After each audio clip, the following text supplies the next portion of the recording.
Quick 25 ಗೆ ಸ್ವಾಗತ. ನಾನು ಮಾಲ್ತೇಶ್. ಈ ಕ್ಷಣದ 25 ಸುದ್ದಿಯನ್ನು ಬನ್ನಿ ಕ್ವಿಕ್ ಆಗಿ ನೋಡ್ಕೊಂಡು ಬರೋಣ.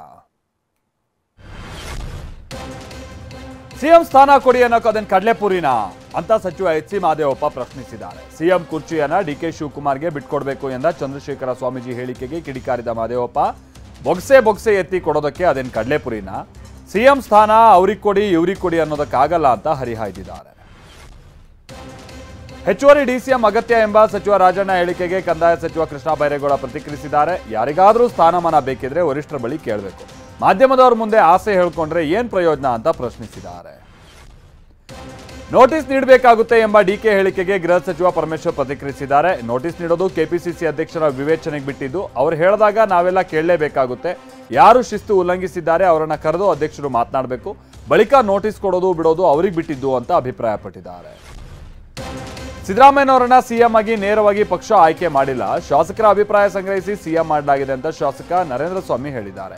ಈಗಲೂ ಕೂಡ ನಮ್ಮ ಪಕ್ಷ ಶಾಸಕರ ಅಭಿಪ್ರಾಯಕ್ಕೆ ಬದ್ಧ ಆಗಿದೆ, ಯಾರನ್ನೋ ಓಲೈಕೆಗೆ ಸಿಎಂ ಬದಲಾವಣೆ ಬಗ್ಗೆ ಮಾತನಾಡಬಾರದು ಅಂತಲೂ ವಾಗ್ದಾಳಿ ನಡೆಸಿದ್ದಾರೆ. ಮೈಸೂರಿನಲ್ಲಿ ನಗರಾಭಿವೃದ್ಧಿ ಪ್ರಾಧಿಕಾರದಲ್ಲಿ ಬಹುಕೋಟಿ ಹಗರಣ ಬಯಲಾದ ಹಿನ್ನೆಲೆಯಲ್ಲಿ ವಿಪಕ್ಷ ನಾಯಕ ಅಶೋಕ್ ಸಿಎಂ ಸಿದ್ದರಾಮಯ್ಯ ವಿರುದ್ಧ ಗಂಭೀರ ಆರೋಪ ಮಾಡಿದ್ದಾರೆ. ಗೋಲ್ಮಾಲ್ ಸಿಎಂ 4,000 ಕೋಟಿ ಗುಳುಂ ಅಂತ ಟ್ವೀಟ್ ಮಾಡಿದ್ದಾರೆ. ವಾಲ್ಮೀಕಿ ಅಭಿವೃದ್ಧಿ ನಿಗಮದ 187 ಕೋಟಿ ಹಣ ಗುಳುಂ ಮಾಡಿರುವಂತಹ ಸಿದ್ಧ ಹಸ್ತರು ಮೈಸೂರಿನ ಮೂಡಾದಲ್ಲಿ 4,000 ಕೋಟಿ ಗುಳುಂ ಮಾಡಿ ಮತ್ತೊಮ್ಮೆ ತಮ್ಮ ಕೈಚಳಕ ಪ್ರದರ್ಶಿಸಿದ್ದಾರೆ ಅಂತ ಹರಿಹಾಯ್ದಿದ್ದಾರೆ. ಮೂಡಾ ಹಗರಣದ ತನಿಖೆ ಬಗ್ಗೆ ಗೃಹ ಸಚಿವ ಪರಮೇಶ್ವರ್ ಪ್ರತಿಕ್ರಿಯೆ ನೀಡಿದ್ದಾರೆ. ದಾಖಲೆ ನಾಶ ಮಾಡ್ತಾರೆ ಅಂತ ಅಧಿಕಾರಿಗಳನ್ನ ಸ್ಥಳಾಂತರಿಸಲಾಗಿದೆ. ಹೇಗೆ ತನಿಖೆ ನಡೆಯುತ್ತೆ ಅನ್ನೋದು ಆ ಇಲಾಖೆಗೆ ಬಿಟ್ಟಿದ್ದು, ಕೆಲವರು ಹೇಳಿದ್ದೆಲ್ಲ ಸತ್ಯ ಅಂತ ಹೇಳೋಕ್ಕಾಗಲ್ಲ ಅಂತ ಟೀಕೆ ಮಾಡಿದ್ದಾರೆ. ಮೂಡಾದಲ್ಲಿ ಹಗರಣ ಆರೋಪಕ್ಕೆ ಸಚಿವ ಎಚ್ ಸಿ ಮಹದೇವಪ್ಪ ಪ್ರತಿಕ್ರಿಯಿಸಿದ್ದಾರೆ. ನಗರಾಭಿವೃದ್ಧಿ ಸಚಿವರು ಮೈಸೂರಿಗೆ ಭೇಟಿ ನೀಡಿ ತನಿಖೆಗೆ ಆದೇಶಿಸಿದ್ದಾರೆ. ಹಗರಣ ಬಹಳ ಹಿಂದೆ ಆಗಿರೋ ಬಗ್ಗೆ ಮಾಹಿತಿ ಇದೆ. ನಮ್ಮ ಸರ್ಕಾರ ಬಂದ ಮೇಲೆ 50-50 ಅನುಪಾತದಲ್ಲಿ ಸೈಟು ಹಂಚಿಕೆ ಆಗಿಲ್ಲ. ತನಿಖಾ ವರದಿ ಬಂದ ಮೇಲೆ ತಪ್ಪು ಮಾಡಿದಂಥವರಿಗೆ ಶಿಕ್ಷೆ ಆಗುತ್ತೆ ಅಂತ ಹೇಳಿದ್ದಾರೆ. ರಾಜ್ಯದಲ್ಲಿ ಸರ್ಕಾರಿ ಜಾಗಗಳನ್ನು ರಕ್ಷಿಸುವ ಸರ್ವೆ ಕಾರ್ಯ ಶುರುವಾಗಿದೆ ಅಂತ ಕಂದಾಯ ಸಚಿವ ಕೃಷ್ಣ ಬೈರೇಗೌಡ ಹೇಳಿದ್ದಾರೆ. ಜುಲೈ ಅಂತ್ಯಕ್ಕೆ ಸರ್ವೆ ಮುಗಿಯುತ್ತೆ, ಬಳಿಕ ಒತ್ತುವರಿ ತೆರವು ಕಾರ್ಯ ಆರಂಭ ಆಗುತ್ತೆ.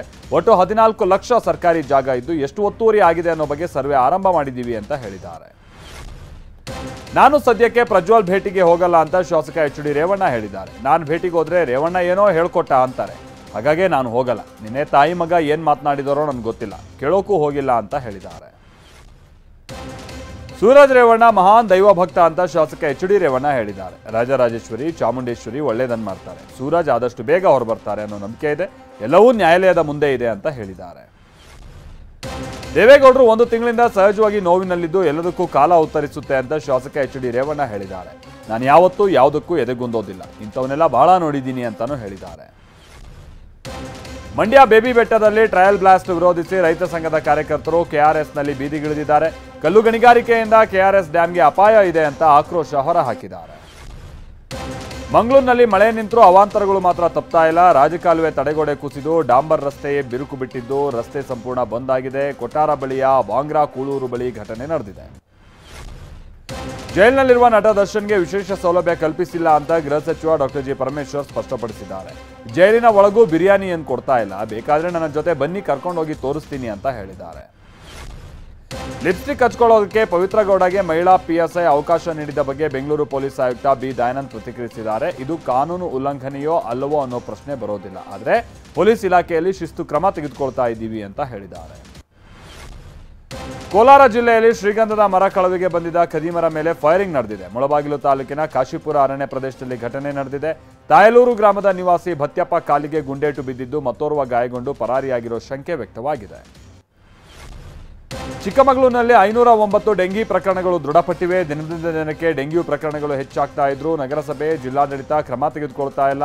ಮನೆಗಳ ಮುಂದೆ ಚರಂಡಿ ಕಟ್ಕೊಂಡು ಗಬ್ಬು ವಾಸನೆ ಬರ್ತಾ ಇದೆ. ಜಿಲ್ಲಾಡಳಿತದ ವಿರುದ್ಧ ಸ್ಥಳೀಯರು ಆಕ್ರೋಶ ಹೊರಹಾಕ್ತಿದ್ದಾರೆ. ಕೋಲಾರದ ಕೆಜಿಎಫ್ನ ರಾಬರ್ಟ್ಸನ್ ಪೇಟೆ ಏರಿಯಾದಲ್ಲಿ ಗೋಬಿ ಮಂಚೂರಿ ಕಬಾಬ್ ಸೆಂಟರ್ಗಳ ಮೇಲೆ ಅಧಿಕಾರಿಗಳು ದಾಳಿ ನಡೆಸಿದ್ದಾರೆ. ಸರ್ಕಾರದ ಆದೇಶದಂತೆ ನಿಷೇಧಿತ ಕಲರ್ಗಳನ್ನು ಬಳಸದಂತೆ ಸೂಚಿಸಲಾಗಿದೆ. ಅಂಗಡಿಯಲ್ಲಿದ್ದ ಮಾರಕ ಕಲರ್ಗಳನ್ನು ವಶಕ್ಕೆ ಪಡೆಯಲಾಗಿದೆ. ವಿಜಯನಗರ ಜಿಲ್ಲೆಯ ಅಗ್ರಿಬೊಮ್ಮನಹಳ್ಳಿ ಎಪಿಎಂಸಿ ಆವರಣದಲ್ಲಿ ಕರಡಿ ಪ್ರತ್ಯಕ್ಷ ಆಗಿದೆ. ಬೆಳಗಿನ ಜಾವ ಕರಡಿ ಓಡಾಟದ ದೃಶ್ಯ ಸಿಸಿಟಿವಿಯಲ್ಲಿ ಸೆರೆಯಾಗಿದೆ. ಬೆಳಂಬೆಳಗ್ಗೆ ಕರಡಿ ಓಡಾಟ ಕಂಡು ರೈತರು ಆತಂಕಗೊಂಡಿದ್ದಾರೆ. ಲೋಕಸಭೆಯಲ್ಲಿ ನಿನ್ನೆ ಮಾಡಿದ ಭಾಷಣವನ್ನು ವಿಪಕ್ಷ ನಾಯಕ ರಾಹುಲ್ ಗಾಂಧಿ ಸಮರ್ಥಿಸಿಕೊಂಡಿದ್ದಾರೆ. ಸದನದಲ್ಲಿ ನಾನು ಹೇಳಬೇಕಾಗಿದ್ದನ್ನ ಹೇಳಿದ್ದೀನಿ, ನಾನು ಹೇಳಿದ್ದು ಸತ್ಯ ಅಂತ ಹೇಳಿದ್ದಾರೆ. ಪ್ರಧಾನಿ ನರೇಂದ್ರ ಮೋದಿ ಜಗತ್ತಿನಲ್ಲಿ ಸತ್ಯವನ್ನ ತೆಗೆದುಹಾಕಬಹುದು, ಆದರೆ ವಾಸ್ತವದಲ್ಲಿ ಸತ್ಯವನ್ನ ಹೊರಹಾಕೋದಕ್ಕೆ ಸಾಧ್ಯ ಇಲ್ಲ ಅಂತ ಹೇಳಿದ್ದಾರೆ. ಹಾಗೆ ನನಗೆ ಈಗಲೂ ವಿದ್ಯುನ್ಮಾನ ಮತಯಂತ್ರಗಳ ಮೇಲೆ ಭರವಸೆ ಇಲ್ಲ ಅಂತ ಎಸ್ಪಿ ಸಂಸದ ಅಖಿಲೇಶ್ ಯಾದವ್ ಲೋಕಸಭೆಯಲ್ಲಿ ಹೇಳಿದ್ದಾರೆ.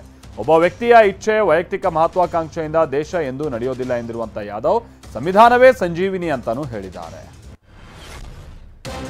ಗುಜರಾತ್ ಕಾಂಗ್ರೆಸ್ ಕಚೇರಿ ಮೇಲೆ ಕಲ್ಲು ತೂರಾಟ ನಡೆದಿದೆ. ಬಿಜೆಪಿ ಹಾಗೆ ಬಜರಂಗ ದಳ ಕಾರ್ಯಕರ್ತರು ಕೃತ್ಯವನ್ನು ನಡೆಸಿದಾರಂತೆ. ನಿನ್ನೆ ಲೋಕಸಭೆಯಲ್ಲಿನ ರಾಹುಲ್ ಗಾಂಧಿ ಹೇಳಿಕೆ ಖಂಡಿಸಿ ಪ್ರತಿಭಟನೆ ವೇಳೆ ಕಾಂಗ್ರೆಸ್ ಕಚೇರಿ ಮೇಲೆ ಕಲ್ಲು ತೂರಾಟ ನಡೆಸಲಾಗಿದೆ ಅಂತ ಆರೋಪ ಮಾಡಲಾಗಿದೆ.